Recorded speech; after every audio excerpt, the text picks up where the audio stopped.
Hey everyone, welcome to Fast Talk, your source for the science of cycling performance. I'm your host, Chris Case. What a strange and chaotic year it's been. And despite the disruption to our lives, it's times like these that afford us an opportunity to look a bit farther ahead. It just may be that from a training and a racing point of view, this is just what some of us have needed. That's because sometimes you can see greater gains by looking not just at next year, but by gazing 2 or 3 years up the road. Whether you're just starting in endurance sports or unsure of what 2021 holds, looking through the proverbial telescope rather than a microscope can help you develop in new and powerful ways. There are certain physiological gains that take mere weeks to develop, and we've touched upon those elsewhere. On the other hand, some very important changes will only take place over the course of years. Your aerobic engine or stamina, for example, which involves structural changes. So if you have the opportunity to look farther ahead than ever before, how do you create the right training plan? Must you give up racing? How do you measure progress on this timescale? How big a role does trust in the plan play in proper execution? And how much volume can you safely add over the course of 2 or 3 seasons? Those questions and many more on today's episode. Today's guests are the renowned Dr. Stephen Seiler and one of his Norwegian colleagues, Sondre Skarli. You've heard Dr. Seiler on the program many times before, but Sondre will be new to this audience. Formerly an elite speed skater, Sondre is now a sports scientist and consultant at the Norwegian Olympic Committee and Federation of Sports. Basically, he's a great coach on the Norwegian national team, working with a diverse set of endurance athletes, many of whom are on that 4-year Olympic cycle. Of note, he became the head coach of the Norwegian speed skating team at the age of 28. This episode is very conversational. We'll take our tangents, but there are a great number of important points throughout the show. And with that, let's make you fast. Hey Fast Talk listeners, you may have heard about our new coaching, education, and community membership program, Fast Talk Laboratories. We're pleased to offer you a chance to become a Fast Talk Laboratories member for free. Our new listener member level is free of charge and gets you access to over 130 Fast Talk episode transcripts. Our new episode transcripts are searchable, scannable, and include links to helpful resources that we mention on air. Listener members also get our weekly newsletter, which highlights new episodes and offers access to limited-time free content on our site. So come join Fast Talk Labs. Just go to fasttalklabs.com, click Become a Member, and sign up as a listener member free of charge.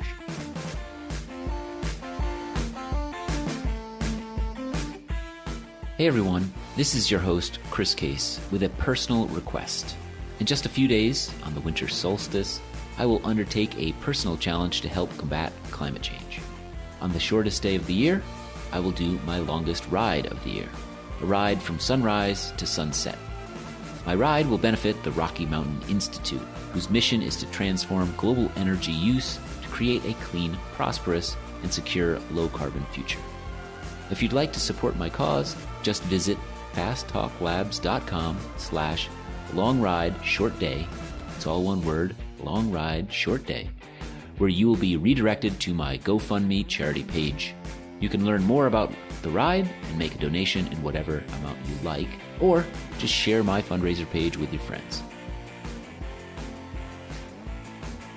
Well, we have a great episode today. It's on a slightly different topic than what we normally discuss because it's about this multi-year training concept.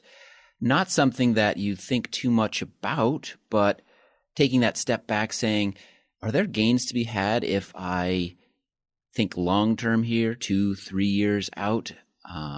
That's the discussion we'd like to have today. We have 2 great guests today.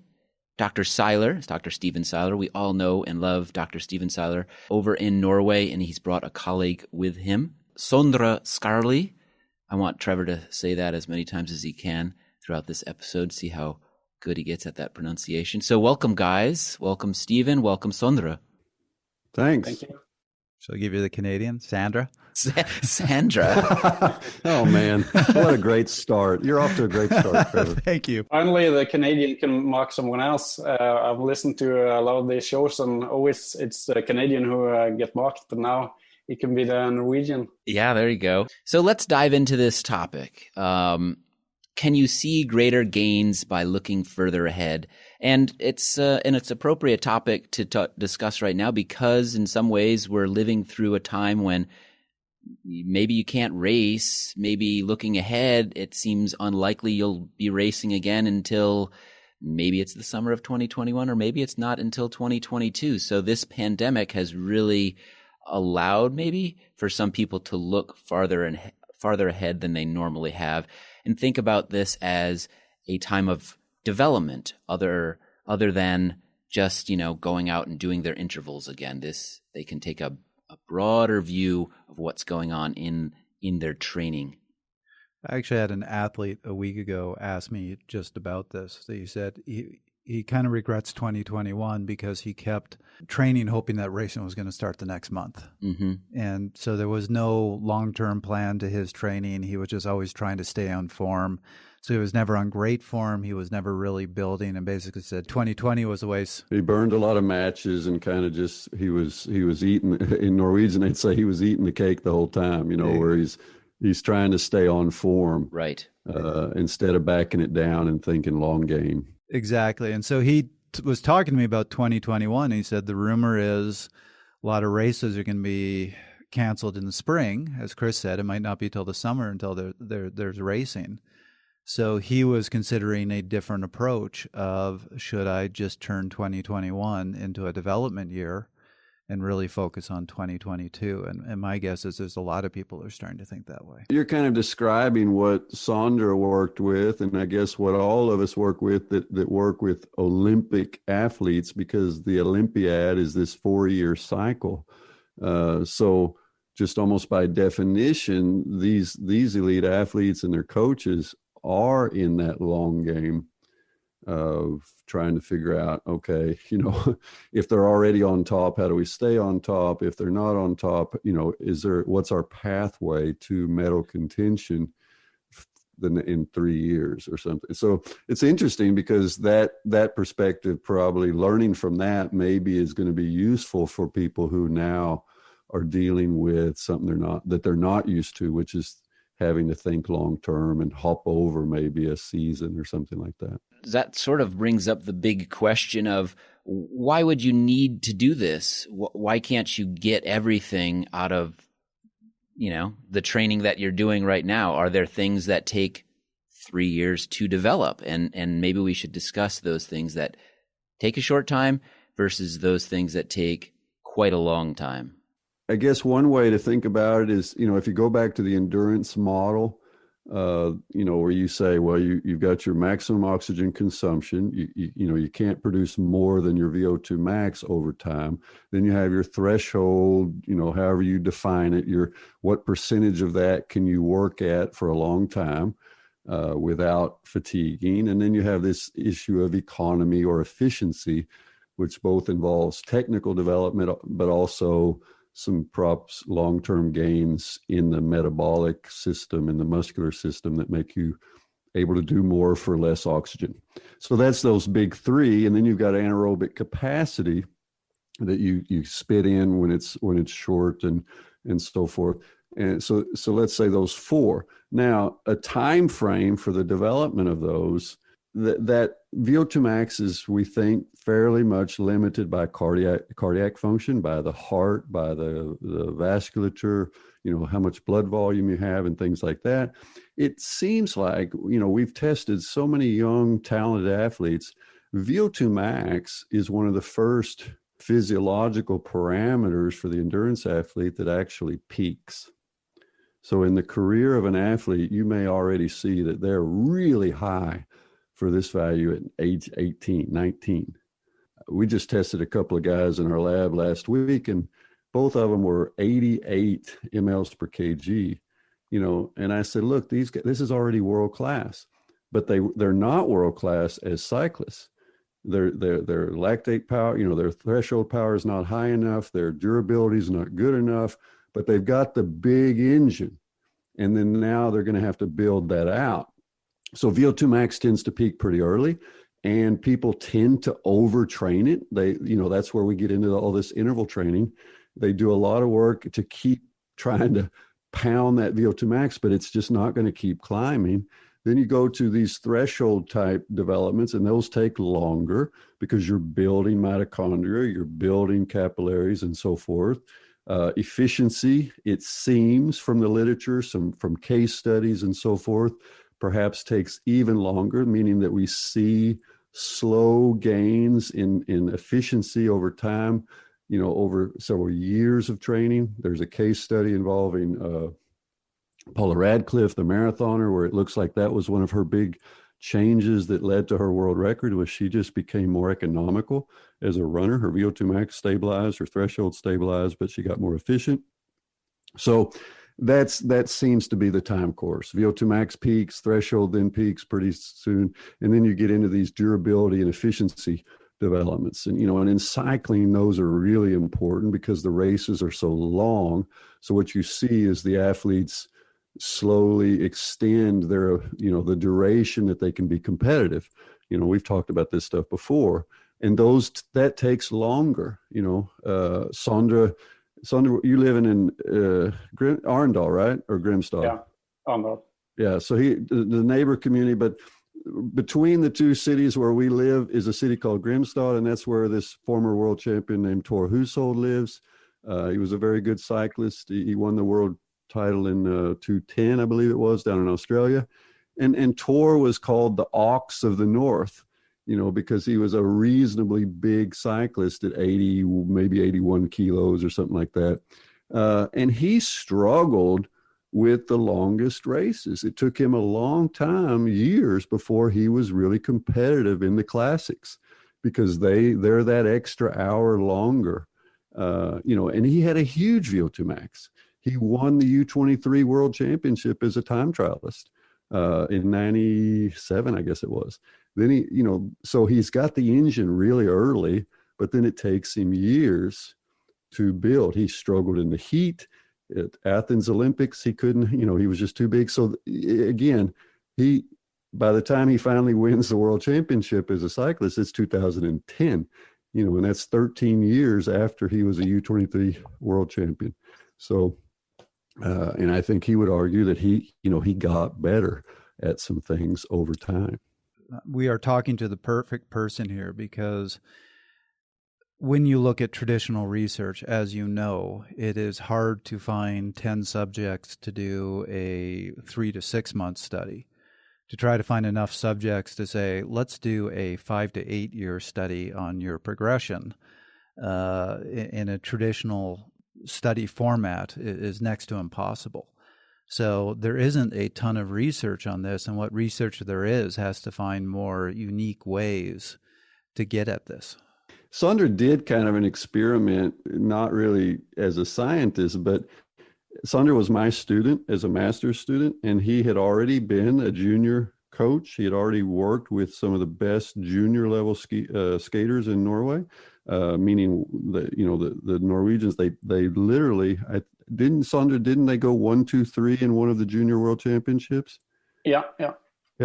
So he did, his master's project was looking at that developmental process for these junior athletes that he had worked at.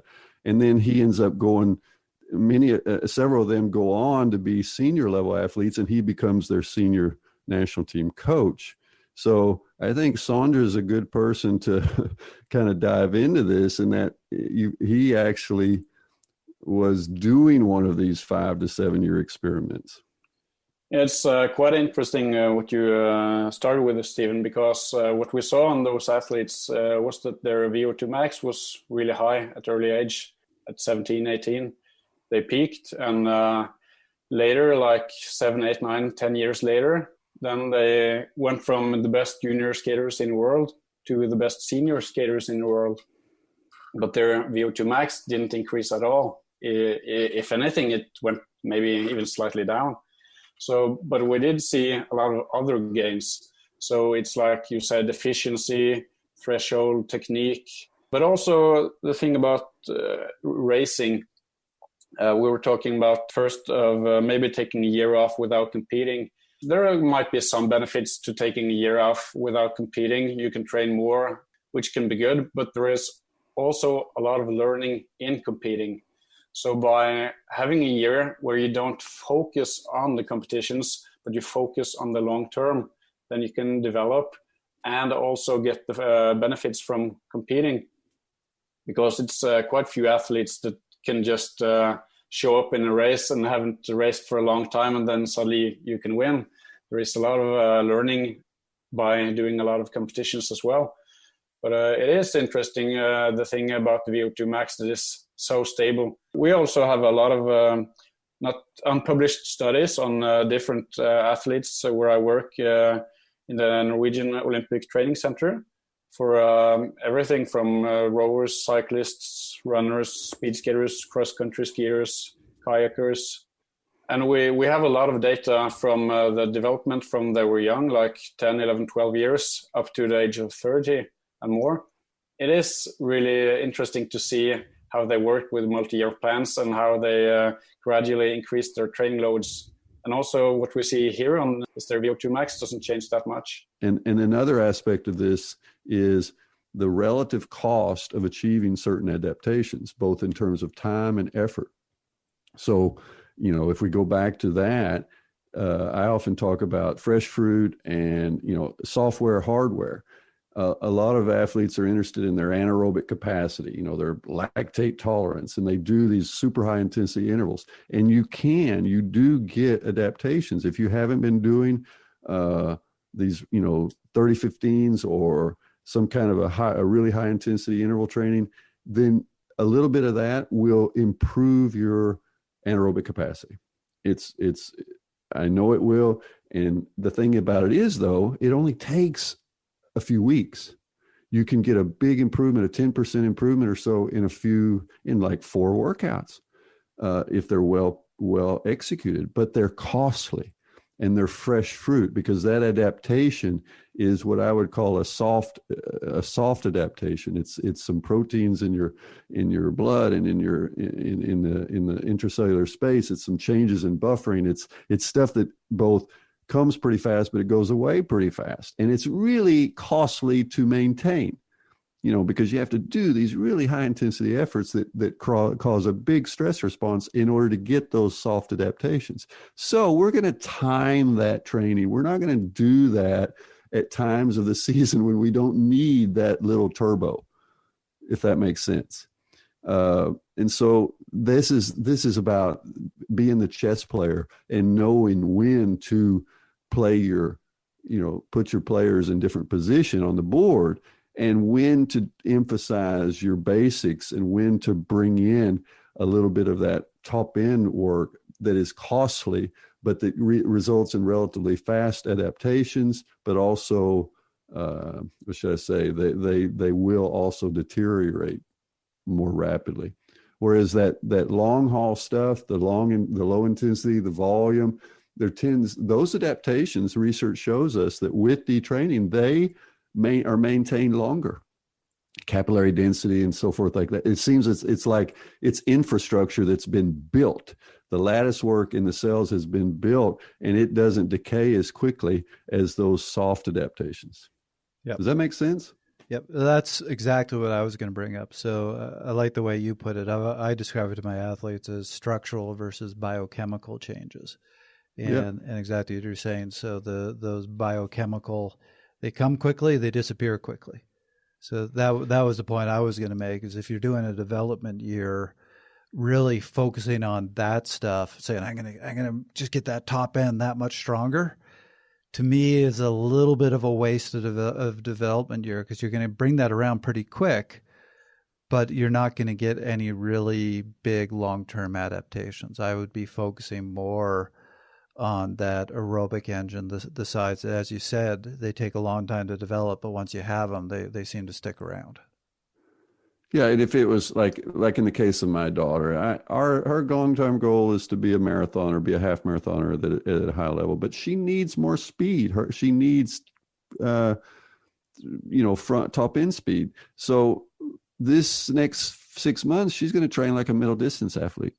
Not because I think she's going to be a good middle distance runner. In fact, I know she's pretty certain she's not, but we're not going to use that narrative. We're going to say, hey, we can get better at this, get faster, but it takes a long-term investment. It takes, a cycle of a couple months of dedicated strength training to kind of help push up that foundation that normally maybe she wouldn't do if it was a normal season where we're preparing for a half marathon in March. But we're going to drop that half marathon in March because probably it's not going to happen anyway. So no sense planning on it because of the pandemic. So we know that competitive schedule in the early months of this year is probably going to be curtailed. So let's instead of being upset about that, let's plan it in and use that to build the foundation more.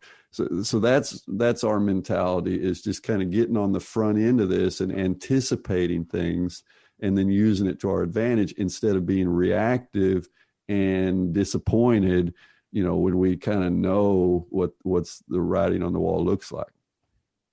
And I think a lot of athletes has a lot to learn here, because earlier this week I had a conversation with a national team female cyclist, and she wanted some tips for how to improve. I want to be in best shape as soon as possible.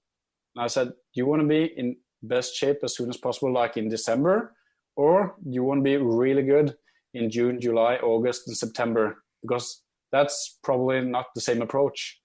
And then you have to decide what you want. Of course, she said, I want to be fast in the summer. Okay, but then there's a different approach, because you can always do some short-term gains, but those are not necessarily the same stuff you would do if you want the long-term gains. And then you have to decide what you want, what's right in front of you, or do you want to think in the long term? And if you're going to make a huge progress or do something you've never done before, you probably have to do something that you haven't done before, or to kind of go a more not dramatic approach for it. And I think a lot of athletes has a lot to learn there. Yeah, I mean, you're not going to do in the competition what you haven't done in training. You're not going to, that's what I always say to my daughter. There's no magic. There's not going to be magic on race day. And often we say the training is tougher than the races if you've prepared well, because you will have prepared your body with these different kinds of sessions, and then it's all going to come together on race day. But there's no magic. So if you say, well, I just don't make it to the finish line with enough watts, I fall apart, the 2-3 hour races are too long or whatever. Well, fella, I'm sorry, but that's not going to change if you keep doing what you've always done. It's not going to suddenly get better. You're going to have to change your training and change your, the machinery, which probably means you're going to have to do more base. You're going to have to extend your durability. You're going to have to get better at sparing glycogen, at staying in the pack, at being efficient, being technically efficient, and so forth, to get to the finish line with something to give. That's going to take a kind of a reframing of your training. But it's really important for us to understand that doing the same thing I've always done harder is not going to be the answer. If you're not satisfied with where you're at, you're going to have to rethink and rebuild your engine or your machinery. A funny quote about that was the old Eastern blocks, the East Germans, when they had the evaluation after the season, then they had the athletes and the coaches together, and they asked, so what's the next year's plan? And the coach, he took the plans from last year, put them on the table, bam, this plan plus 10% in everything. So that was the plan. So what about next year? Yeah, probably the same thing, plus 10% of everything. I have to add to that anecdote with the same Eastern Bloc, back in the United States for a while, there was a rowing training center in I think it was in Virginia. It's mostly in San Diego now, but at any rate, the Russians came over. Some Russian athletes came over and joined the Americans, and they were doing one of the most gruesome tests in rowing, which is a 10,000 meter on the rowing machine. And this big Russian guy, he's looking, and some of the female athletes are doing the tests, and he goes over and finds a dictionary, an English dictionary, and looks up some words. And then he walks over and just and bends over into the ear of this woman who's right in the middle of this hard 10,000. It's about a 35, 38-minute test, and he just says, "Suffer." And that was his, contribution to the, it's not always about suffering. It's not always about suffer more makes me better. There's enough of that, but I do think that we have to also just do the grind, be smarter, build, and now's the time. And you talked about do it 5 months versus 2 months and that. I would, if I were going to think in terms of stretching a mesocycle or stretching a planning phase during this, let's face it, probably not going to be a lot happening on the international circuit, not a lot of group races and so forth coming this spring. I think it's fair to say, looking at the COVID-19 issues, both in Europe and the United States, Canada, this spring is not going to be normal. We're in, I think just the writing's on the wall. So let's go ahead and really plan on stretching that build phase out.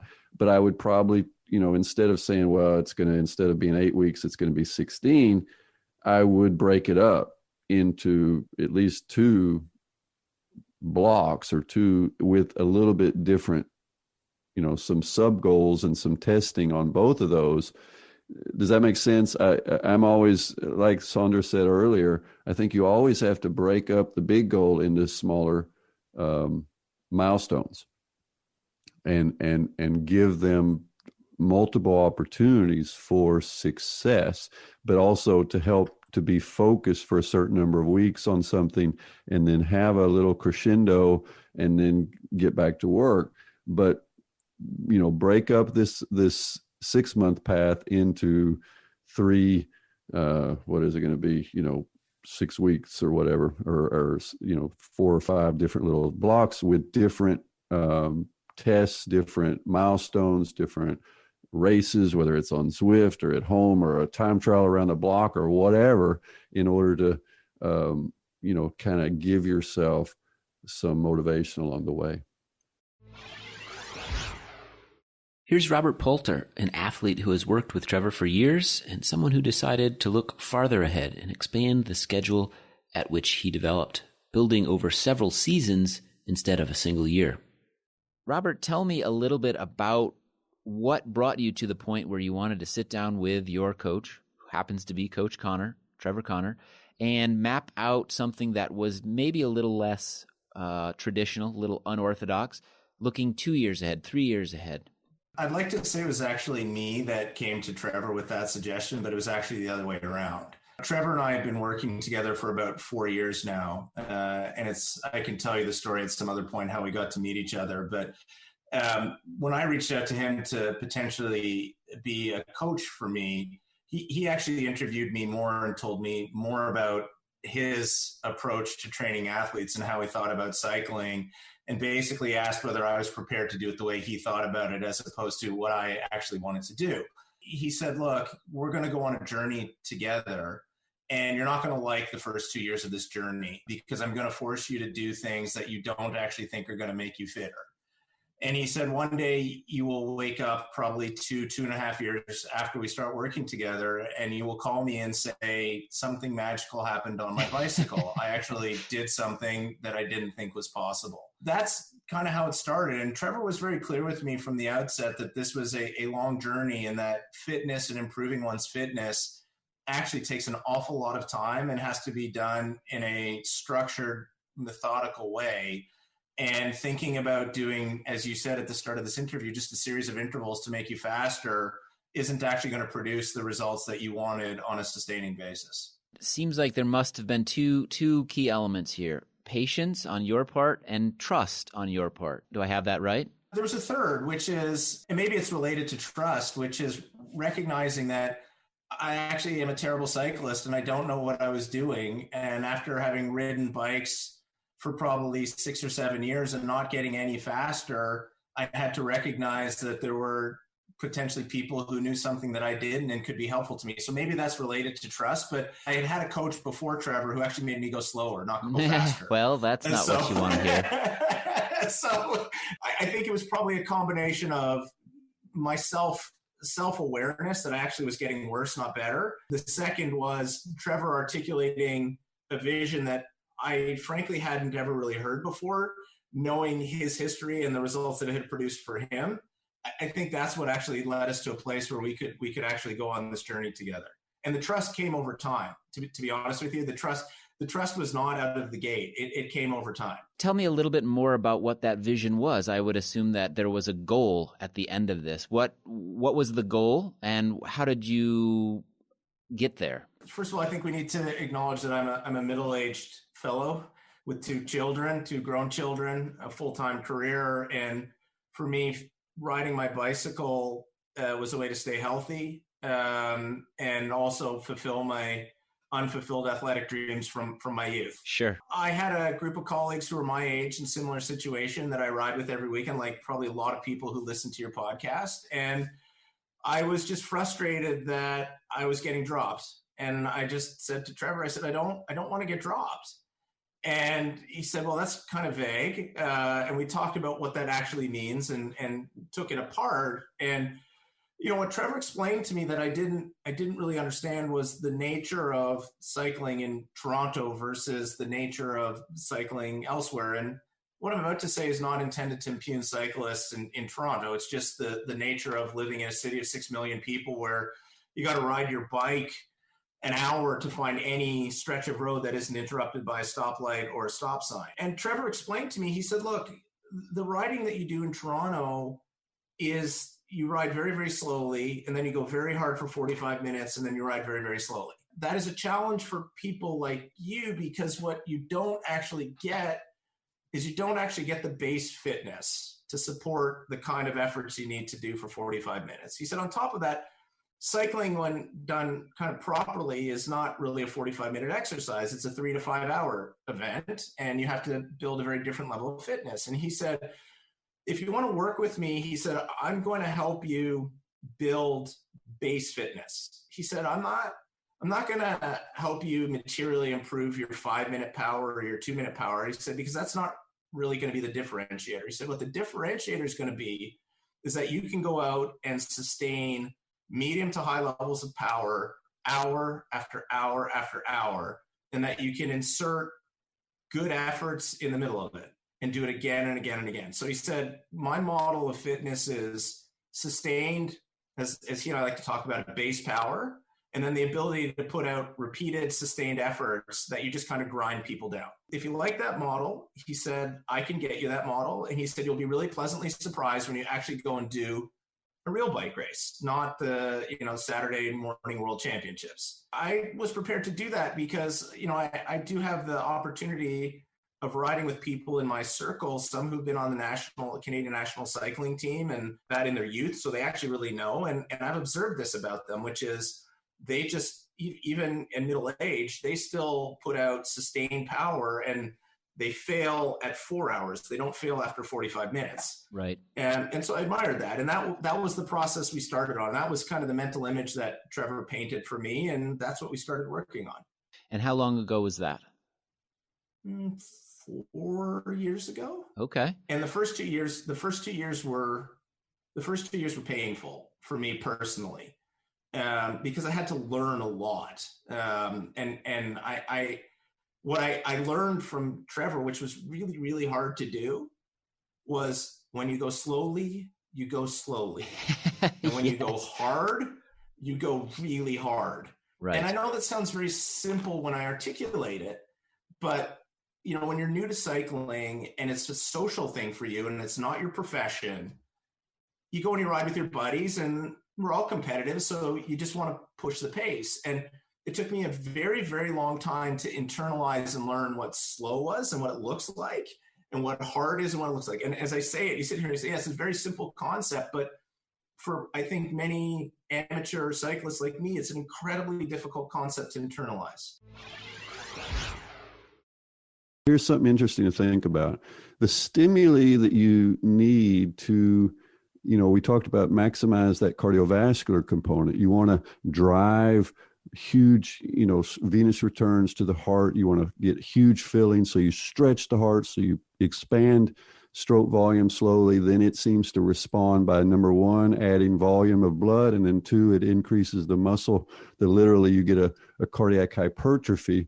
But those stimuli are kind of unidimensional. You can do it, and it only can go so far. But what's interesting is if you go over to that more peripheral adaptation part, it's kind of a positive cycle that you go into, because as the athlete develops more mitochondria, as they tolerate more volume, then they further develop the ability to work over a longer period. So it's a positive cycle.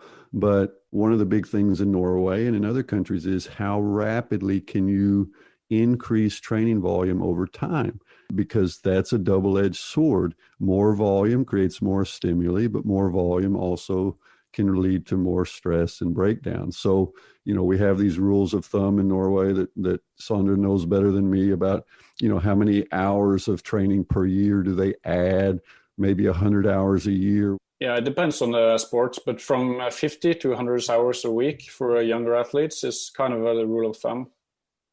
Yeah, so Sondre, what's a 15-year-old, 16-year-old cyclist, speed skater? What kind of volumes are they doing if they're pretty good, if they're competitive at that age? Yeah, about 750 to 800 hours a year. One of the guys I coached, when he was 12 years old, he did 900 hours of training.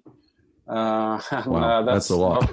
Yeah, but I wouldn't recommend that. No, but that wasn't organized training. That was he went hiking in the mountains. He went skiing by himself. He went playing soccer with his friends. He went on the trampoline. He did all kinds of stuff. So, right. And that's what you see when you look back to the best senior athletes. They did a lot of training in young age. It was not that much organized, maybe just 300-400 hours of training. Then they did additional 400-500-600 hours of unorganized training. So a question for both of you, and I certainly have my opinion on this, but I really want to hear what both of you have to say about this. As you're adding that volume, so if you're adding, let's say, 100 hours every year, what's the distribution of that increasing volume? I'm assuming as you add more, you're not going to be adding the same distribution. My guess is you're probably going to become a little more polarized as you're getting more and more and more volume. But how do you approach it? What do you generally see? You have to add up the volume. You make longer workouts. What you do in intensity, you do increase more. And of course, when you get older, you also, in a lot of sports, you do double or even 3 workouts a day, but mostly 2 times a day. And then a lot of younger kids, they can't do twice in a day. So you increase the volume, and the hard sessions you can't increase that much because it just gets too hard, and you don't necessarily need to have that many hard workouts. But if you do, there's a lot of sports now, more and more we see in Norway, they do twice hard workouts in one day. So in a week, you maybe only have 2 days with high intensity training. Then you can have them on the same days. So then you kind of polarize in the week. So you don't get that many hard days. You can get slightly less on each workout, but then the total amount of volume kind of adds a bit more up without stressing the body too much. It gives better space for easy endurance training. It gets for strength training. And it also gets kind of the same physiological stress during the day. So I think that's an approach that is growing. Right. And that's music to my ears, because that's how I understand the whole training process, is that the body, you know, I think it's reasonable to think of as a training day, how much of a stress, because once you turn on that big stress response, it's kind of turned on. We see this, you know, an anecdotal example is, you know, the Ingebrigtsen brothers. They literally have done times where they've raced, and then after the race, which in Norway they often win pretty easily, then they've continued doing more interval training. Just because their dad says, well, we've already, you know, we're not going to waste this day. We've already started this day as a high, you know, it's a hard day. So let's just get the most out of it. And so that's kind of goes along with that idea of categorizing training days, not training minutes from your watch. Yeah, and I think what you said there, Stephen, is really important. We did the exact same thing in speed skating. After every competition, especially in the season, you don't. If you compete every weekend in a row, then you don't have that many days you can really train the system. So we also always did interval training after the races, and it's once you start kind of pumping out some hormonal stress, then you kind of want an effect from it, not just having it, but you want it to actually mean something. So then it makes sense to do it the same day, and then you can have a recovery day afterwards and then start up training again. Right. And we got to remember, Sondre and I are talking about sports where the competition duration is minutes. Yeah. You know, so they're warming up for an hour and then doing a 1,500 meter race or a 5,000 meter race or a 2,000 meter row. You know, these kind of scenarios, or even for me, Zwifting, if I do a 20-minute race, you know, I'm if I recover for 5 or 10 minutes, then I can keep going after it, as long as I didn't go all the way to throwing up, you know. So I've even done that myself as a 50 plus guy, is to do a race and then try to kind of get a little more out of that workout the same day. I was reviewing some of the long-term athlete development program research last night, because that's something that really looks at this long-term, looks at development, though it's very much focused on youth. And I found it interesting that some of the research behind that basically said when you're dealing with really young kids just starting in the sport, you know, they're very big on it should be mostly fun. And they were saying volume is so low, they can pretty much be doing mostly just racing buddies, doing races on the weekend. It can be a whole lot of high intensity. But then as you got to later stages, they're saying as you're increasing the volume, now they have to worry about actually making sure they're recovered for next sessions. So it seemed like it really promoted not increasing the intensity, but just adding volume, and a lot of that volume is going to be lower intensity, and then learning how to effectively recover so that you can adapt. Yeah, and my only fear on that model, which is, you know, it's kind of I'm from the United States, and it's an intensity model, and unfortunately it's driven also by, there are a lot of competitions, and the coaches who are also the dads and the moms want to see their kids win, and so there's a big focus on effort, intensity, and so forth, and then not necessarily enough focus on technical development. You know, if you're a skater, a rower, and so forth, there's a lot of technique in these sports, and actually the technical development, learning those motor pathways, happens best at lower cadences, lower frequencies initially. That you need to kind of put that, you know, in rowing, we would do tons of rowing at a frequency or a cadence that was like half or less than half of race cadence, which you can do in rowing. You know, you can go down to that. And I think in speed skating, you would see the same, is they're doing a lot of, you know, where they're really rhythmic and they're really working on that technical aspect, which then they'll be able to reproduce at high powers and paces in races. But if you're always just floundering at high frequency and high you know, race pace, often the technical development is not good enough. I agree totally, because you just can't do the enough amount of time in the specific position or training wise if you only do a high intensity training. And for young athletes, especially if young athletes want to have a big goal as a senior athlete. They want to get on the national team or to the Olympics and so on. Then you have to learn how to train as a young kid. You have to learn how to live like an athlete, and then doing this gradually. And then the low intensity training is really a big part of it, because you have to learn how to control your body, how to listen to your body, and how it responds to training. Learning young kids to do the easy long sessions is really important as well. You talked about these junior world champions that you trained that then made the transition to senior level. Well, how many years did it go before they were senior world champions? 10 years on one of them, 8 on the other one, and the third guy was 7. So it's normally a lot of years. Or never. Yeah, most people never do it, of course, because there's on the senior, there is, of course, bigger competitions. And in junior, it's only an age group of 2 years. In seniors, it's all grown-ups. It's tough to make it. Now, maybe we turn this back to our discussion about the bulk of our audience out there, I think, which would be amateurs who may be in two different situations. They're new to the sport and they want to find what their top form might be, and they have some years to play with. Or some people that have maybe stagnated by doing what they've been doing for year after year, and they want to explore something else and see if there's more to tap into by this long-term planning concept.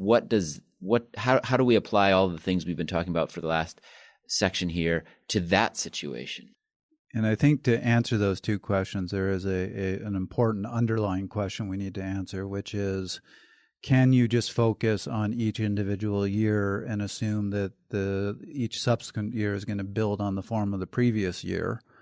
Or is there a benefit to saying, I might sacrifice a year or two to reach a higher level 2-3 years from now? Yeah, and get worse before you get better, so to speak. Definitely, you would have a lot of gains by looking at it long term in several years. First of all, because if you start a sport and you want to be good at it, but you haven't done that much training, then you should have a gradual approach. Because if you start too hard, even though if it's low intensity training, then it's a big impact on the body. So you need time to recover, and you need to learn. You need to train a lot to be able to train a lot, if you know what I mean.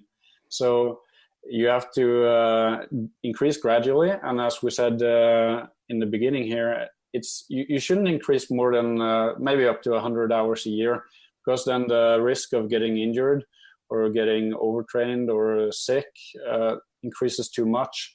So by having a long-term plan, I think it prevents, maybe you can't prevent it totally, but it increases the chance of doing something wrong.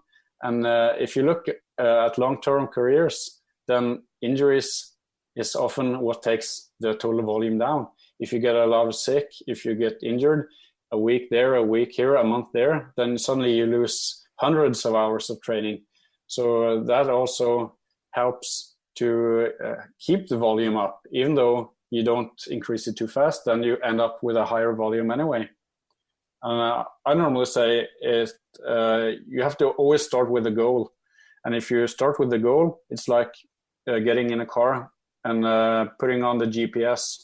Then you kind of know where to drive, because you can follow the directions. And probably you can go from A to B faster. Stuff can happen along the road, of course, like in sports, but it's way faster than if you just get in the car and then try to figure out the way as you go along. Same thing goes for sports. So you should always invest time in a good plan, even if it's just people who want to make a good race, even though it's not elite level. Then the more time you invest in the planning, the better you are. Athletes, they do what we say in Norwegian. They think from hand to mouth. They only see what's right in front of them. I do think you bring up a fantastic point when you say, somebody who's new to this, making sure that your body can handle the increases. way before I was any sort of a serious cyclist, but it was something that always struck me. When I was a freshman in college, we had a woman in our dorm who was a Olympic hopeful skier. And she used to bike to classes like I did. And one day biking to class, she got absolutely nailed by a car, like flipped over the car. And was a little banged up and bruised, but she basically walked away from it. She obviously went to the hospital to get checked out. And what she was told by the doctor is most people, if that had happened to them, they'd be in the hospital for a month. But she was so fit, had developed her body so well that she could handle it in a way that most people couldn't. And that always had an impact on me and was something that I remember when I got into cycling, which is to be able to handle the ultimate training load that you want to be able to handle. You have to get your body to a place where it is tough enough, fit enough, strong enough to do that. And that isn't always just more time on the bike. That's time in the weight room. That's doing all the other stuff to build your body to handle it. Oh, absolutely. And I love that example. The athlete group that has always impressed me most here in Norway, when you talk about that, just that robust trainability, and that's alpine skiers. And they're exactly the same kind of people. They get hit, they crash, they go flying through the air 30 meters, land in the snow or whatever. And then they walk away from it very often. And a good part of it is just because of their, how much motor training, how much strength training, how much just general training they do. So they have just a great deal of what should I say, robust. Their bodies are just made for the battle. And I think there is something to that. I was with my daughter, the skinny runner, yesterday in the weight room, and she's doing, bench press and rows, and she wants to get her upper body, or I want her to get her upper body a bit stronger. I want her to get her whole frame a bit more robust. And I think that's going to help us down the road to increase her maximum speed, which is then going to later down the road improve her half marathon and marathon, which is the ultimate goal. So that sounds like a convoluted path, but it's the long game. And we think it's important. And I think a lot of athletes do as well, that they have to think about, and that's a COVID-19 issue right now. Is right now, this is the time. If you have said, well, you know what, I've always had a left-right imbalance between my legs. I pedal more with the right. Well, good grief. Now's the time, my friend. Now's your chance to do some focused work on correcting that imbalance. Or you say, my low back is always, I've got this thing. Now's the time, friend. This is when you can make these changes to your body, to your technique. Sondre could probably exemplify this on the technical aspects. If you're going to fundamentally change some technical aspect, then usually you have to break things down, and technique gets worse before it gets better. For example, that may not be such a big deal in cycling, but in a lot of other sports it is. Yeah, definitely. And I also think with this COVID situation, is kind of a unique situation for a lot of people, and you can develop some stuff you normally don't. For instance, there are a lot of amateur cyclists. I'm cycling a bit myself, and then with the guys I'm training with, many of them, they're afraid of strength training because my legs feel so bad the next day, so I don't want to do weights. But then again, you have to think for the long term. It's really good for you if you did once a week, at least in certain times of the year. Even though it doesn't help you short term, it will probably help you long term, both by technical aspects and also injury prevention, and also bone mass density, which is important for cyclists, runners, swimmers, who's not that big or not that strong. So there is a lot of benefits. You can use the situation now where it's not that many competitions. So maybe you can actually invest that extra time in something you don't prioritize normally. Well, I've seen that a lot with athletes, that they're doing well, they're getting into the sport. So they do exactly what you just said, which is each year they up their volume, take their training a little more seriously, and they think, I'm on this great path. And then they hit that year where now their knees are bugging them. Now their back is bugging them. They start having all these issues, and they get really upset, go, I was the most serious I've ever been this year, and this was going to be my year. This was going to be great. And now I'm getting hampered by all this bad luck. Well, actually, it's sometimes not bad luck. It's exactly what we're talking about. They didn't do the preparation, the other work that they needed to have their body at the point where it could handle the sort of volume, the sort of training they wanted to throw it. And Stephen, I agree with you completely that this would be a really good year if there's no racing coming up and we have to adjust to do that sort of work. One of my personal Zwift heroes is Lionel Sanders, who's actually a Ironman triathlete. But, there haven't been that many Ironman triathlons. So that, that kind of racing has been fairly limited in 2020. And so what does Lionel do? Well, he says, well, I'm going to try to increase my short game. I'm going to try to get better at, the 5K, better at 1 hour of cycling. So he both breaks his own personal record in the 5K and he breaks the Canadian record in the hour on the track in cycling in the same week, which I found pretty impressive. That's a peak. Yeah, but he chose to go into the individual components of his triathlon machinery and improve his upper power, his short game, and try to make himself maybe more like a typical ITU Olympic distance triathlete. And he knew that he had to get a faster 5K, a faster hour type cycling time trial power. So he's used that year to work on that, and then try to be ready and extend it when the racing comes back. So I think there are examples of, even at the highest levels, athletes that have kind of gone into the workshop, as you will, and looked at how can I reframe, rebuild, adjust, tweak my body in a positive direction. We had an example here in Norway, and I think I don't have the whole picture in front of me, but we have a distance runner named Karoline Grøvdal that has been for several years the best distance runner in Norway on the women's side, 31 and change, 10K runner, 10,000 meter, Olympian, world championship athlete, but still not quite at the top, and she's had some disappointments. She's had some injuries. And then this COVID year, she also got hurt and she was forced to train alternatively, it seems like a lot of string training, a lot of alternative stuff. And then she was able to get back into normal training only about late July, August. And then she had the national championships in cross country, and she had a singular kind of invitation level 10,000 or 10K road race. And I watched her, I was at both races, and she was absolutely phenomenal.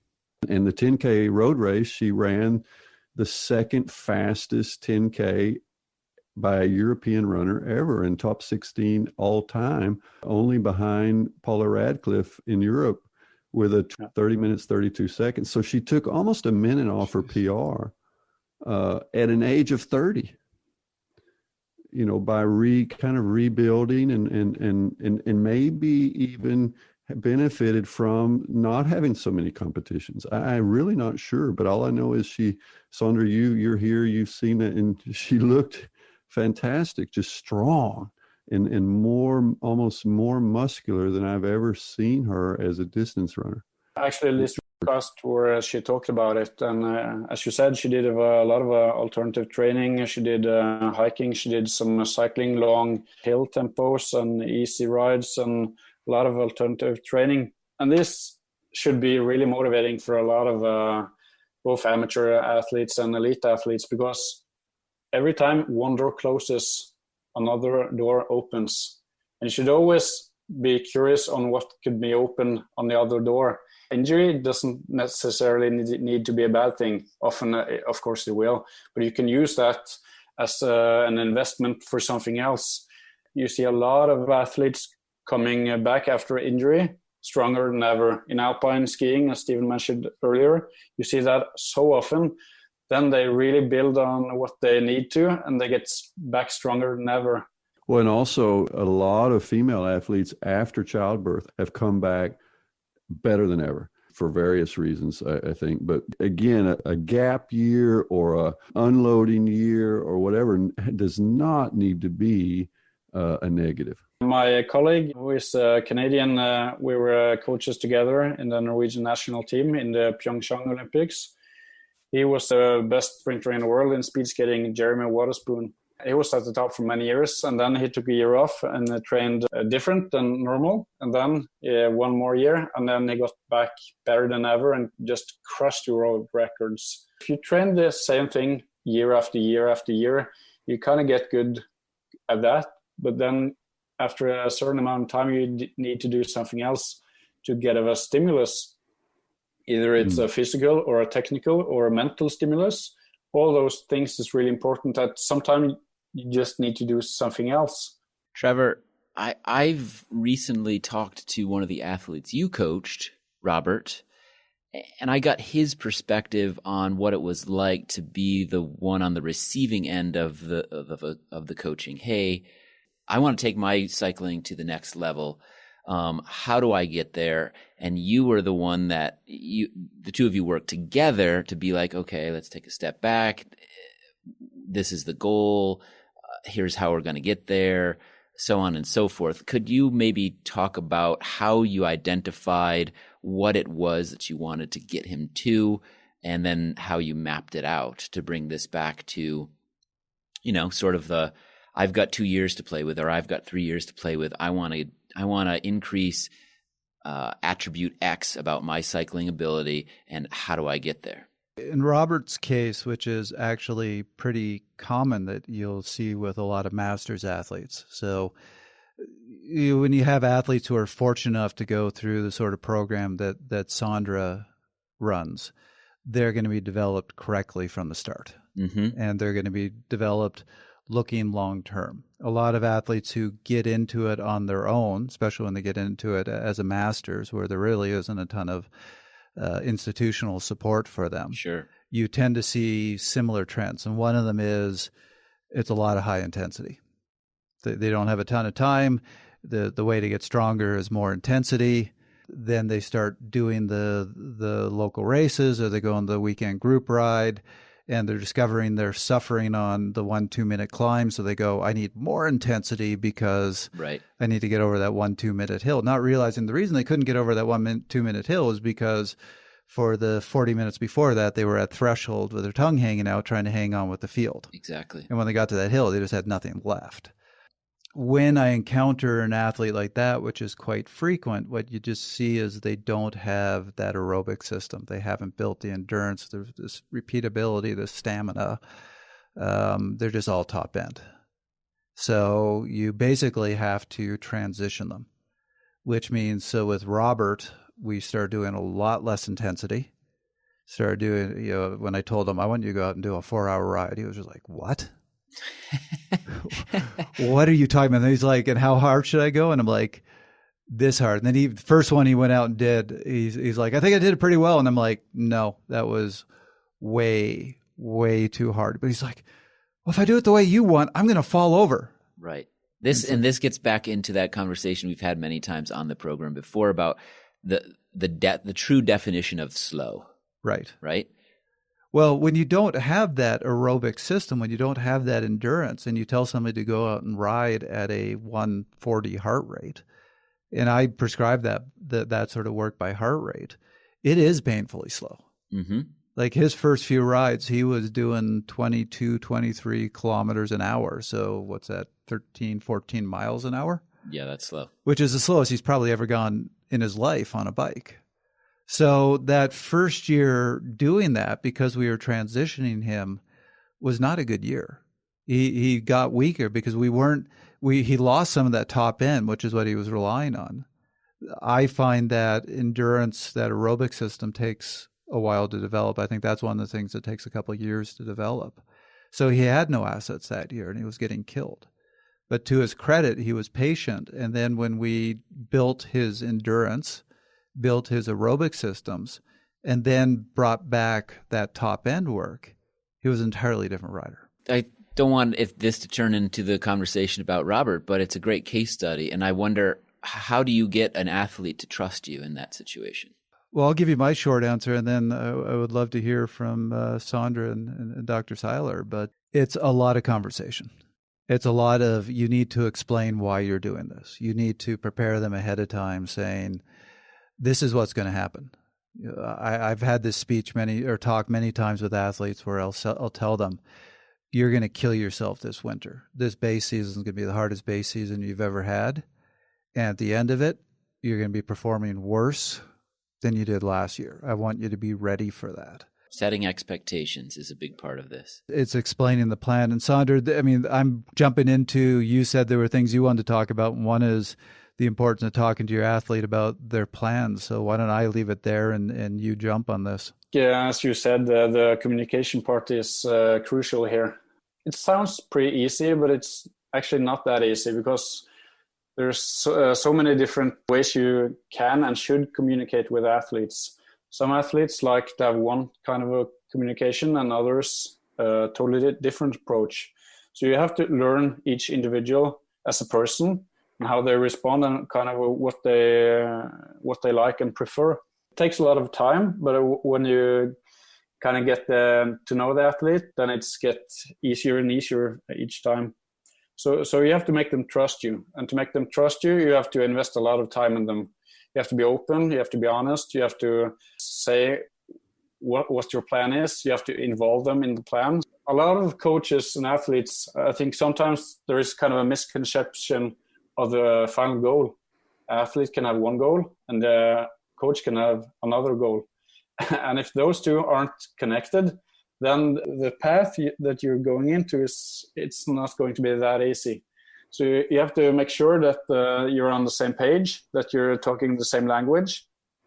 And then you have to kind of see what you want to do to make sure you reach those goals. And then you have to invest a lot of time on discussing how you should do it. Because if you have an approach, but the athlete believes in something completely different, like there's a lot of athletes that, like we talked about the high intensity part, they think that's the only thing that matters, or the technical workouts or sprinting. Let's say for a cyclist, which is a sprinter, it doesn't help to have a peak power of 2,000 watts if you're not there when the sprint is going because you got dropped 2 hours earlier. You have to make sure that you're in agreement and that you work on the right parts of the training, the right physiology. As I said, I think that to invest time in a plan and a long-term plan, it's the best investment you can do. There's so many athletes that kind of they invest a lot of time in training, but they're not that interested in investing time in training planning or writing a training diary, execution of how the workout felt. Maybe some can just upload their trainings to Training Peaks, and then you don't write comments, you don't write how you felt, you don't write how your daily shape was or how your perceived exertion was and stuff like that. And then kind of what you get is just half of the story. You can have two exact same athletes doing one workout and they can respond very different. And you have to get to know the athlete because stress is stress. And if an athlete has problems at home, work, girlfriend at school, stuff like that, then that will also impact the result and the training for the athlete. So again, everything boils down to use a lot of time communicating with athletes. What about the fact that you're looking maybe 3 years down the road to become that different rider, but somebody might need a little bit of a win in year one or a little bit of a win in year two? How do you get that? How do you infuse that into the plan? Is that having some goals that are a little bit unorthodox or testing, or how does that look? No, it can be just like you said, but I would never recommend a long-term plan with only a goal for the long term. You should always have short-term goals as well, and you should have short-term goals in physical development, in test results, in competition results, in training results, maybe in nutrition or sleep patterns and stuff like that. So there is a lot of ways an athlete can develop. And if you reach some of those goals, then that is a success. An athlete normally doesn't make all of their goals, but if you make some of them, then you can look back and see, wow, I actually gained something for this period. I didn't reach my goal. My goal was to have a podium this year. I only got 4th or 5th. But then again, I got better at intensity distribution. I got better at nutrition, sleeping. I got better at preparing for big competitions. I trained more than ever. And then when you go to evaluate this season and you look for the next season, then you can do small adjustments. And then you're one step closer to reaching that goal. And that's kind of what we saw in the 2017 season. We didn't perform that well as we wanted to. But then we did a really big evaluation with the staff, with the athletes. We did a lot of big discussions. What are we going to do to get this bronze medal to become a gold medal? And by investing that time, then we ended up getting that gold medal in the Olympics. But I don't think we would ever gotten that gold medal if we had a crazy amount of success the year before. Yeah, maybe we could, but then I think we would have lost that evaluation part. And sometimes you get on your toes more if you get some downs. You're forced to reflect more. You're forced to think more on what you're doing, why you're doing it, how to do it, and stuff like that. And that is a process that's really important in all kinds of sports. There was an evaluation of Norwegian sport and medals and all this and how it all works. And I can't remember exactly the title, but the ultimate finding by this external evaluation is that it was success through intelligent failures over time. Meaning that, putting the 18-year-old or putting the young athlete into a new situation, they don't get on the podium, they make mistakes, they crash out, but they learn. And you're preparing them through small failures, through, letting them meet some resistance. Because a lot of these top talents, these juniors, they haven't met any resistance. Everything has just gone from win to win for them. And then they become seniors and then they meet some resistance. And then how do you turn that into a positive? And so I think that's part of this long-term aspect for the coach, is to find that balance between, making sure they're meeting some resistance and then also giving them some wins along the way so that they don't lose the faith, lose the feeling. My daughter, this COVID season has also done a job on her. And she had lots of good results early, but then she kind of got tricked into thinking she was going to, keep riding the wave and training through. And she didn't give herself a break during the middle of the season. And she got really tired in August and September. Well, so she met some resistance. Her body didn't respond in the way she was used to, but my goodness, she learned from that. And now she has such a better understanding of what it takes to be an athlete that can get through an entire season and be at a peak at the end of that season, as well as, in April and so forth. So I just think that we have to allow athletes to fail, but fail intelligently, if you know what I'm saying, that the failures are not devastating. They are learning or teaching moments through the way you use races, the way you use training, use alternative training. There's lots of ways that you can do that. Well, I think you brought up one of the really important points, especially if you're looking long term, which is to have a plan for it. So I'm talking a little more to our audience, where I know not everybody's working with a coach. A coach certainly helps. But even if you have to develop yourself, you have a plan for what you want to do for these long-term goals. And then it's really about trusting that plan. Because when you're looking way ahead, there are going to be plenty of points where you are going to wonder, am I on track? Am I doing the right thing here? You're going to go to that group ride and get killed and go, wait a minute. Like, no matter, even if you tell yourself beforehand, this is the way it's going to be. I'm training differently. I'm not going to be on good form. You still go out to that group ride, you get dropped, and everything you told yourself, everything your coach told you, kind of goes out the window, and you're just like, I just got killed. What's going on? What are some of the tricks that you have found for when they're looking long-term, when they're at that point where they aren't seeing any of the payout yet? How do you keep them on track? How do you keep them motivated?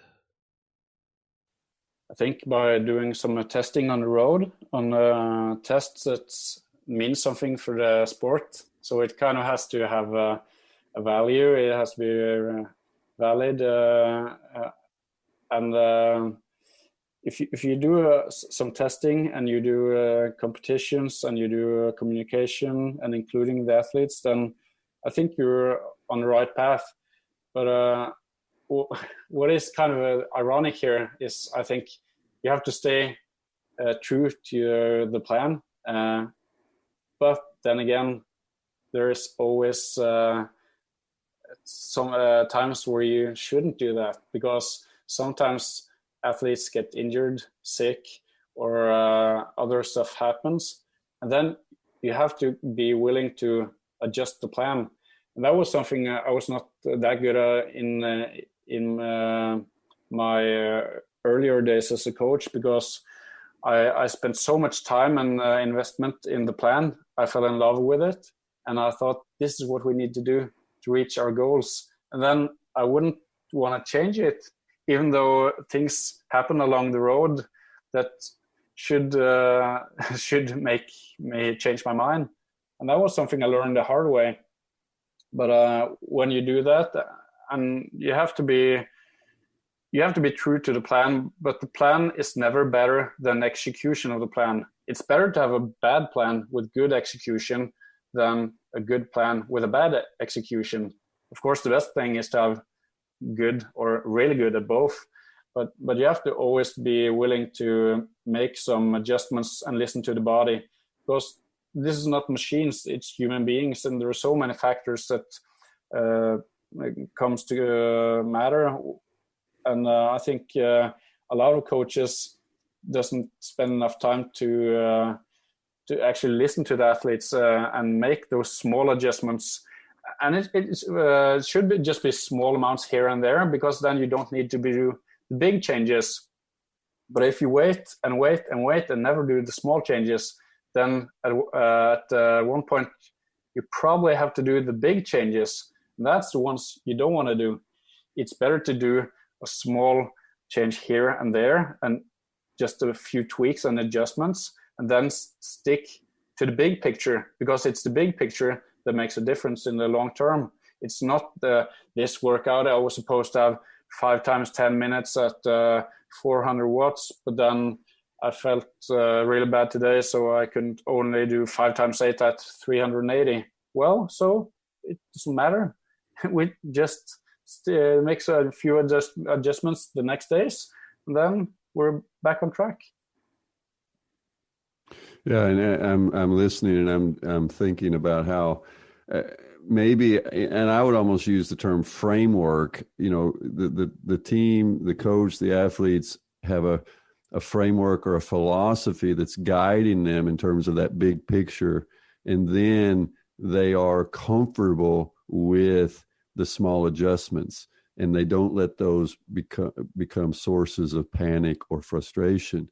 So that there's this, you know, the big scale and small scale, and I think coaches have to be comfortable in their own skin enough to make those small changes and know that those aren't going to rock the boat, because they have a framework that is sustainable, that is, you know, moving them in the right direction. So that's one little input I would say. And then the other is that, you know, let's say you've got this big goal. You're an age grouper and you're going to do some fondo or some, let's say it's a fondo. And so there's different components of that. It's going to be a hell of an event in terms of it's longer than you're used to. There's going to be climbing. There's going to be issues with heat and drinking. So there's a bunch of puzzle pieces that are going to have to come together that are going to ultimately lead to you either feeling good about your results in this fondo or not. Well, so now we can unpack that. And along the way, you're going to do some races and you go, oh, I'm not quite as good in this criterium, or I'm not as good as in my climbing as I usually am on a short climb. But along the way, you're picking out different aspects of these puzzle pieces, and you're giving yourself goals. You might say, well, I need to lose a couple of kilos. I'm carrying some body fat. That's going to help me. All right. That's just a goal that you can have. I need to learn how to eat better or drink better during the rides because I tend to get dehydrated. Okay. There's a goal. That's a specific goal that you can measure. You could handle more fluid intake.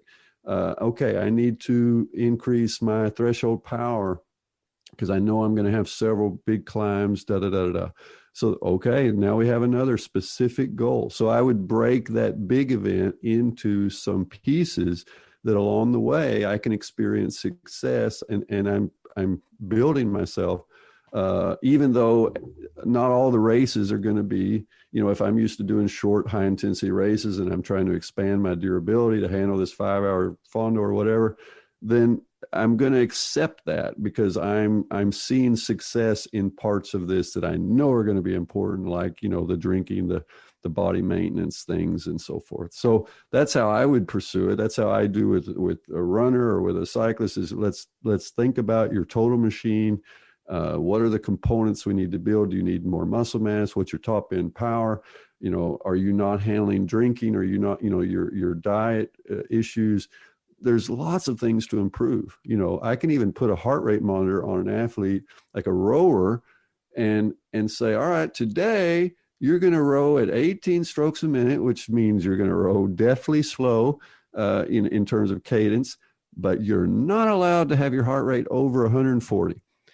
Now, I want you to race. I want you to go as fast as you can. You three guys are lined up. Each of you, we plugged in a certain percentage of your maximum heart rate that is properly calibrated. And you guys can race. You just can't race above that heart rate. So now what are they doing? Well, they're developing technical efficiency. Okay, so there's lots of ways to give your athletes goals and metrics and things to get better at without messing up the big plan, which means in that case, I don't want these athletes working too hard that day. Now let's hear from Hushang Amiri, head coach of the Pacific Cycling Center, on the physiological adaptations that take place over the course of years. It seems you don't look just at individual years with your athletes. You are always looking several years ahead.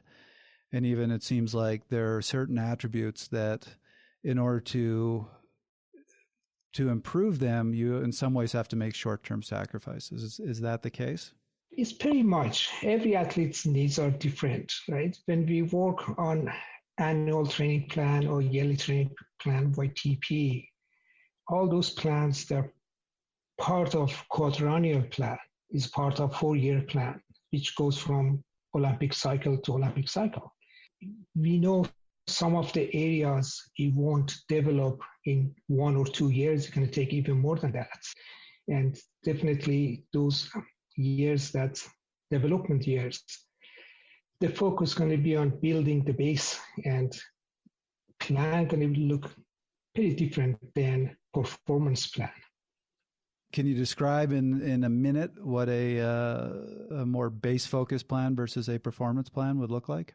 Yes, when we work on development plan, ideally development plan, general preparation is much longer than a specific preparation or competitive phase.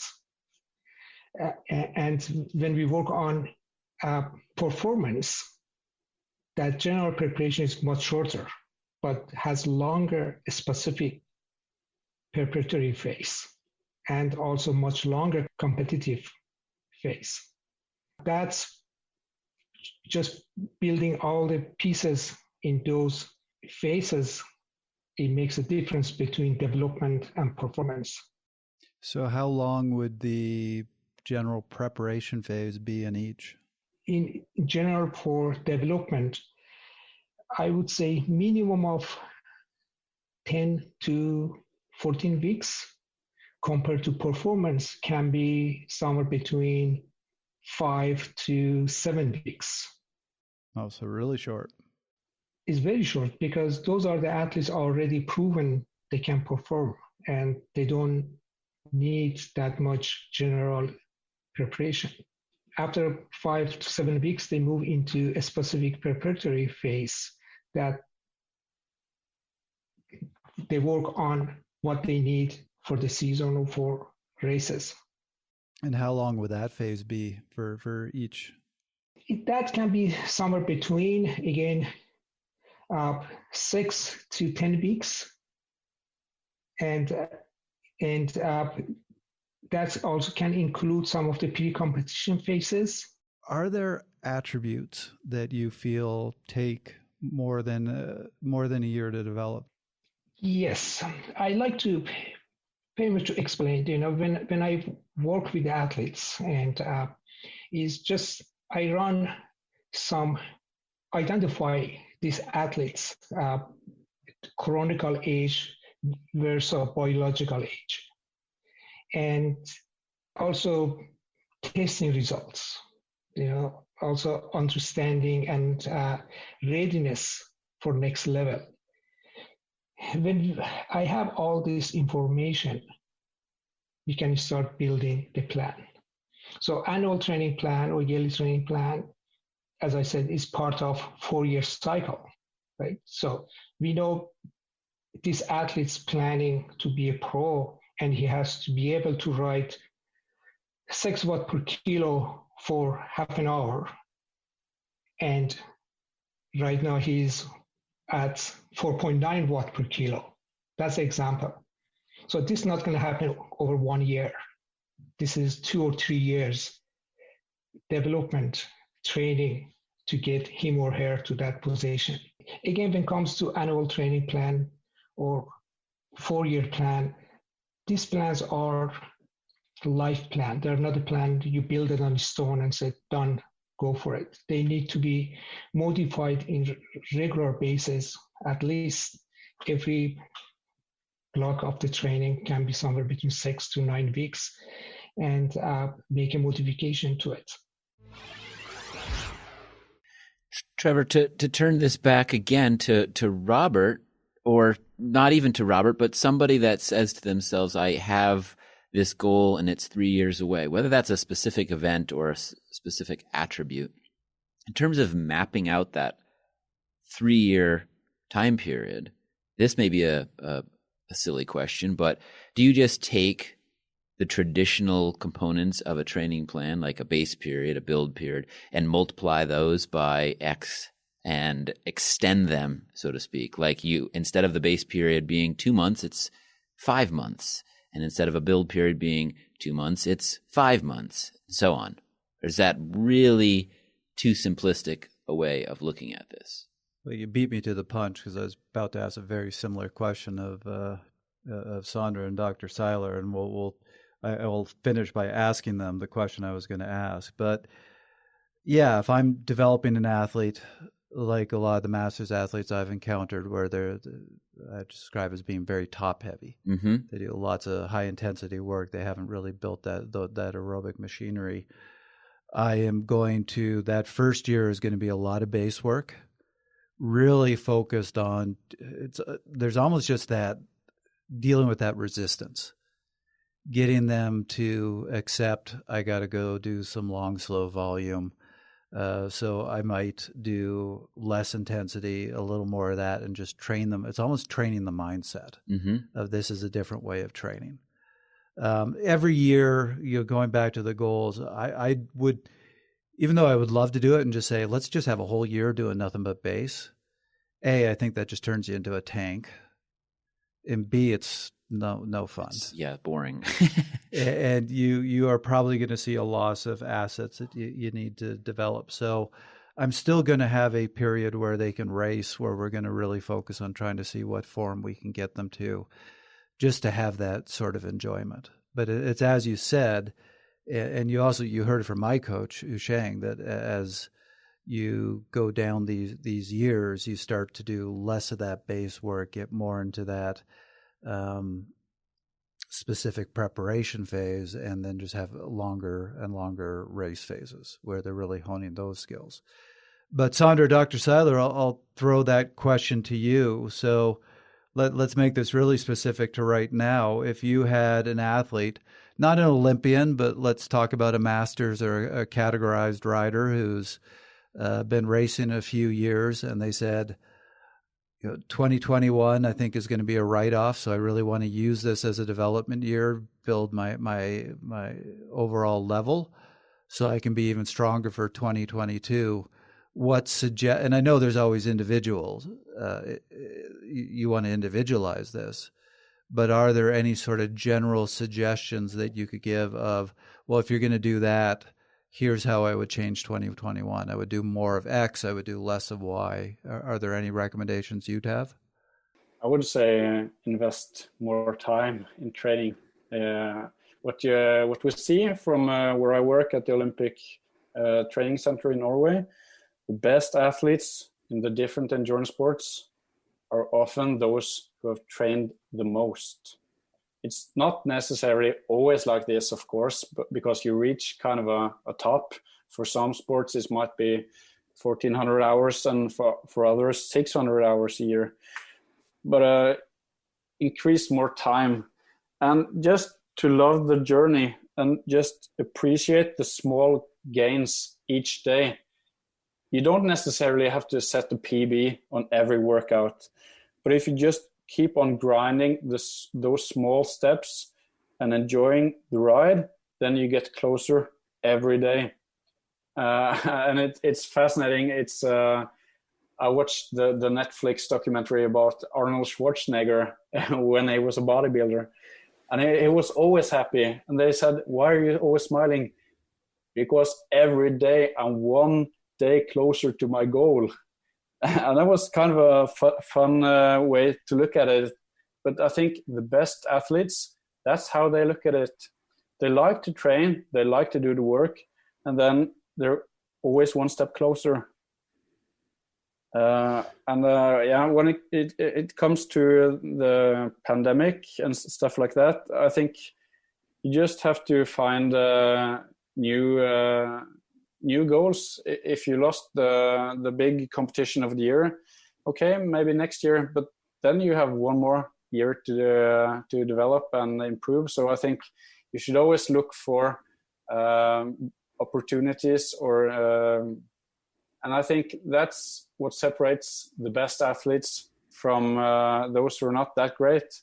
Is they don't see things black and white. They can find good stuff in bad situations and work from those. And I think that's something amateur athletes can learn from the best ones, that you can always find something good from each situation. And if you're having that mindset, then you're kind of on the right path. And I have to say, since a lot of our people listening are cyclists are lucky as heck right now. I mean, if there is a sport, a lot of sports have been just fundamentally crushed by this pandemic in terms of competition schedule. Swimming has been out, rowing, a lot of things, but cycling, because cycling has both an indoor, there's indoor possibilities, outdoor possibilities, long, short game. There's lots of different ways to improve yourself. I think, those of us who are cycling have probably the least reason to be upset in this situation, because everyone else, a lot of other athletes they're not even able to do what they normally do, or at least there have been periods in this year that they haven't even been able to get in the water, for example, as swimmers. So let's give that some perspective. But particularly in cycling, I think it often comes down to this issue of intensify versus extend. And we tend to go to the intensification, because that's what feels easier. Let's just go short and hard and call it a day. And I think Sondre is talking about all these big hour counts and that, but I would operationalize it for the masters and say, hey, let's see if we can add an hour to our long ride. And he said, well, I'm not doing so many long rides outdoors. All right, well, let's see how you can do indoors. Yeah, I never ride more than 90 minutes indoors. That just kills me. Okay, well then I've got the thing for you, because we're going to work on this is mental training too, to get inside your own head and stretch that duration. And then if you want to, we'll put an interval bout at the end of that 2 hours, and let's see how you handle that, because that's going to help prepare you for reality and racing, is being able to intensify high intensity repeatability at the end of a race and not just at the beginning. So there's lots of things we can work on in this environment, indoor, outdoor. We can, use the indoor Zwift and whatever for what it's good at.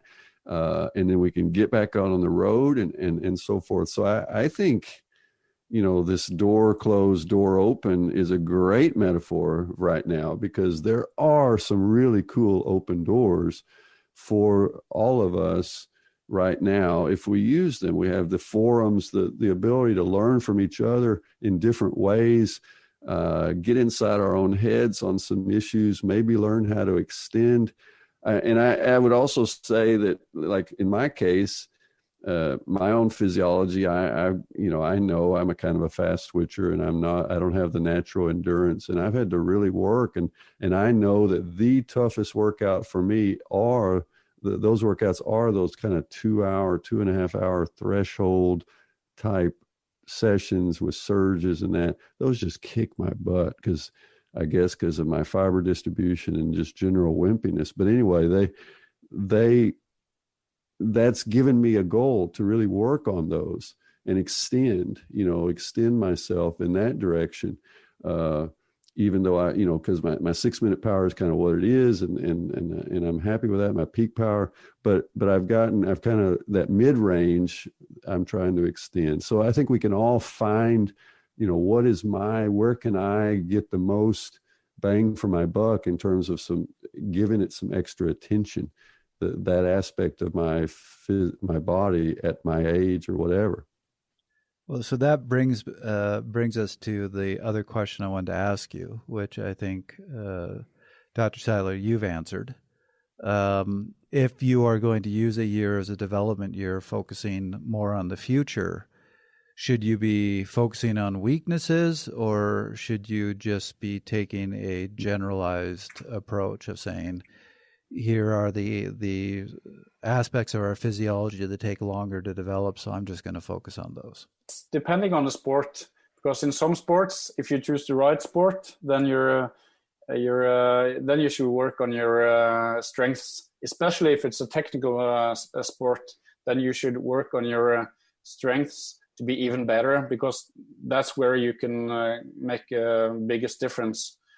But it is different in cycling than you just have to have that capacity to be the one who crosses the finish line first is the one who have most watts left in the tank, so to speak.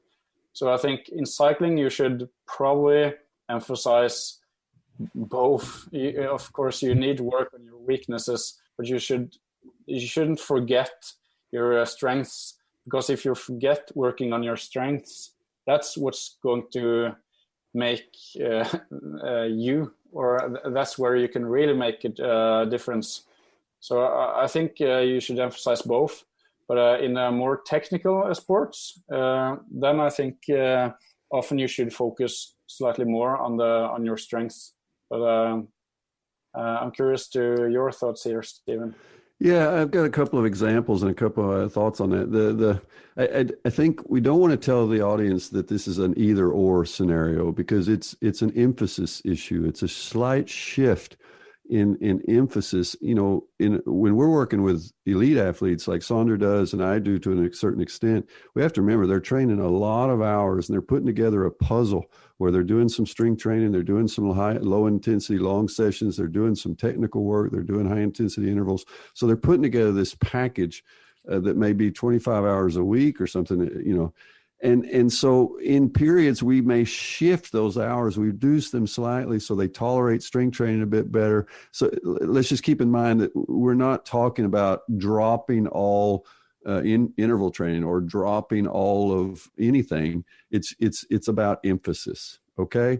And when I worked with Dutch speed skaters, which was back in 2003 to 2006, in that interim Olympic cycle leading up to Torino, I was working with a group of athletes that included some very good 1,000-meter types like Jon Bos, and which in 1,000 meters in speed skating is, what is it, Sondre, about 1 minute and 8 seconds or something like that, 1 minute and 10.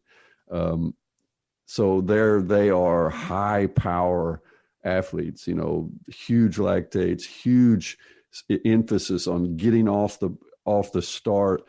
The first 300 of the 1,500, the first 200 of the 1,000, it's basically all out. So then I come in here and I'm this endurance physiology guy, and I'm telling this already gold medalist, Jon Bos from 98, I said, Jon, we're going to do more long stuff. We're going to get your endurance up. And he was like, huh? And I said, yeah, because biomechanically, aerodynamically, it will cost you less to get a second faster at the end of the 1,000 or the end of the 1,500 meter than it does to get a second faster at the front. You're not going to be able to increase your top end power very much, but if we can improve your endurance, then you can sustain in your last lap and gain that second there at a lower physiological cost. And then slowly he says, yeah, but I don't want to lose my start. And then I said, well, you won't, because we will do very specific sessions to maintain that part of your technical and muscular, assets. So, and eventually they started saying, well, okay, this actually is working, and he ended up winning at the Dutch national championships, the 500, the 1,000, and the 1,500, which he had never done before in 2005. So, but it took buy-in, and it took the understanding that the coach, you're not going to lose your top end, but we're not going to try to keep making it better. It's already world-class, but what is keeping you from being your best is some other weakness. So you have to really do a careful analysis of, my sport, the issues, the technique, the different aspects, and say, where can I change his, it's a tweaking of his or her set of assets that they bring to the starting line, and that will add up over the 3-hour race or the 6-hour race or the 3-minute race, add up to a better performance. So I think it's really important that we don't scare people and think, oh, they're talking about me just stopping doing what I'm good at. No, we're talking about emphasis. Sondre, you're new to the program, so we like to end with our take-home messages. What is the most important thing in your mind for people to keep in mind when they're thinking long-term like this? First of all, you have to set goals, and you have to think about those goals, and then you have to do a plan for how to reach those goals. Then you have to do a capacity analysis test. You have to get done a gap test to see where you need to improve to reach those goals. And when this is done, you need to make a plan, and you need to stick to the plan as much as possible. And you should never take tough decisions alone. You should have someone to talk to, a coach or a fellow training partner or someone else you trust. And you should do regular testing to see if you're on the right path or if you have to do adjustments. You should always write a training diary so you can both see what you've done, and that should also be a guidance for what you're going to do in the time to come. And lastly, you should be really, really, really patient, because it takes a long time to develop big skills. And if you want big skills, you have to invest a lot of time. Very good. Trevor, what would you say?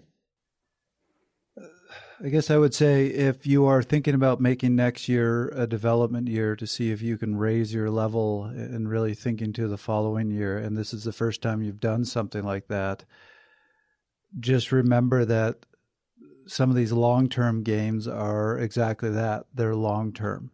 So you're going to be doing a lot of work without really seeing improvements for a long period of time. And I love that Dr. Seiler said, set some, give yourself these points where you just go and target something or do something just to keep yourself motivated.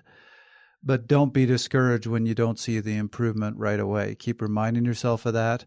Have the goals, have the benchmarks, but just bear in mind that you might actually get worse before you get better. The final few points I would make is I love the fact that it's been mentioned in some way multiple times throughout the show, and that is sort of embracing the process here and loving the process. Taking that Arnold Schwarzenegger mentality of day by day, it builds, it gets you to that final place, but you have to enjoy it in the moment too. You can't always just be focused 3 years down the road or whatever it is. You have to enjoy the method to get you there. And then within the context of the pandemic and things and what we were closing with there, it's kind of summed up, I guess, with a cliche, which is to train smarter, not harder. It's not about taking what you have done in some aspects and just adding a multiplier to it. It's thinking about things in a new way, opening one other door, and hopefully that you can have that resiliency to turn it into a positive. So that's what I would add. Okay, and Dr. Seiler, we'll finish out with you. Oh, well, first of all, I just say it's been great chatting with all three of you, and I love this topic, and I would say that it really does come down to enjoying the process.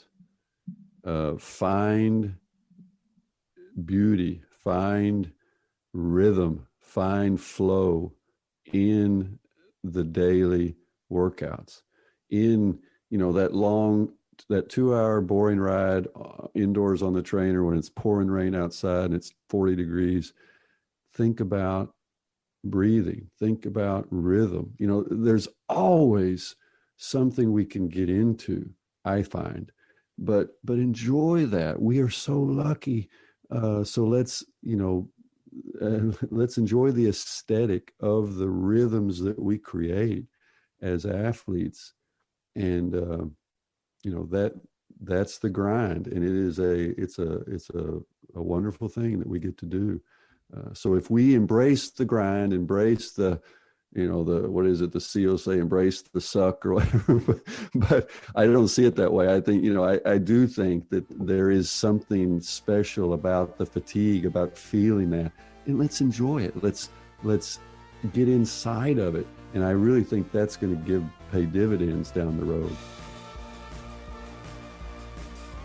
That was another episode of Fast Talk.